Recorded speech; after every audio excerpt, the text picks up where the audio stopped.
So karon day mga idol, magsugod na ko og kuan, tanom og kamuti.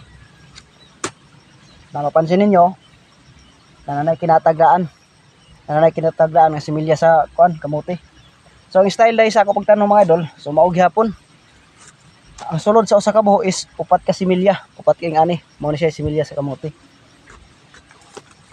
Tawag ani mga idol is lamano. Ang style sa ako pagtanom is lamanuhon ako. Magbagat ang duha ka tumoy. Ani nya taparan gihapon ako, mao gihapon lamanuhon gihapon ako. Muna ang sa usa ka buho, upat ka similya nga isuod. Yun ani gud ang style sa ako pagtanom mga idol, nasunod ko pa ni sa ako mga magpapa. Mao ni kinaraan nga pagtanom. Pero subok man sa dinumay na ako mga idol, yun ani nga katanom.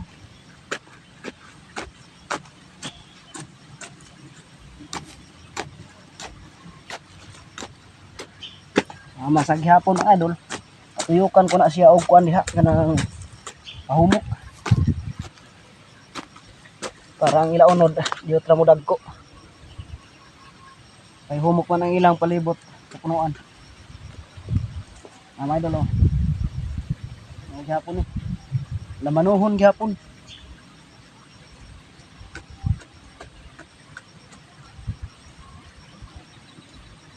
Kini nga pagtanom, kini nga style nga pagtanom mga idol. Kini nga style nga pagtanom, kuan ni siya langan. Anong nakaingon kong langan mga idol? Ay upat man ato isod sa usa ka buho. Nya ang pagpanguha pud aning similya, kinahanglan langan gyapon kay kinahanglan man gyud nga daghan ang atong makuha. Kaya ang uban man gud mga idol, tagduha ra ila ibutang.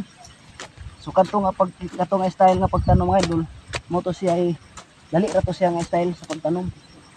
Kay duha ra man ka similya ang ibutang sa usa ka buho. So kini ako langan gini siya. Pero bisag langan ni siya mga idol, okay ra man gyapon mga idol kay panahon sa ting harvest. Ana man gid nooy unod, mukuha man gid noonig pinakagamay dahil sa makuha na ako aning unod aning usa ka punuan mga idol no. Pinakagamay is napo kabuok unod ang sulod ani niya sa upat ka punuan. Mo na pinakagamay niya. So pinakadaghan ko is moabot siguro 15 ana. Mo na yung swerte rin ko ni pagtanom mga idol, depende sa grasya nga ihatag sa Ginoo. Pero base sa ako experience is maugid na ang kadaghanon, pinakagamay na makuha nako sa usa ka buho.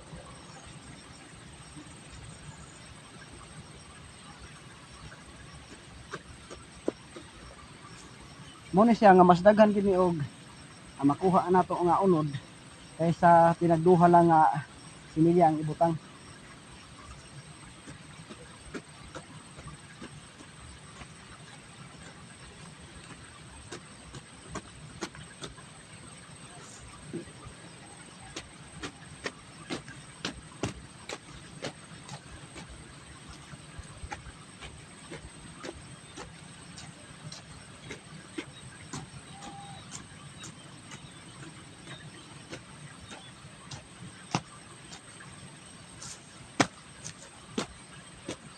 Ato gini siya pahumukan ni ang iyang palibot mga idol para humok.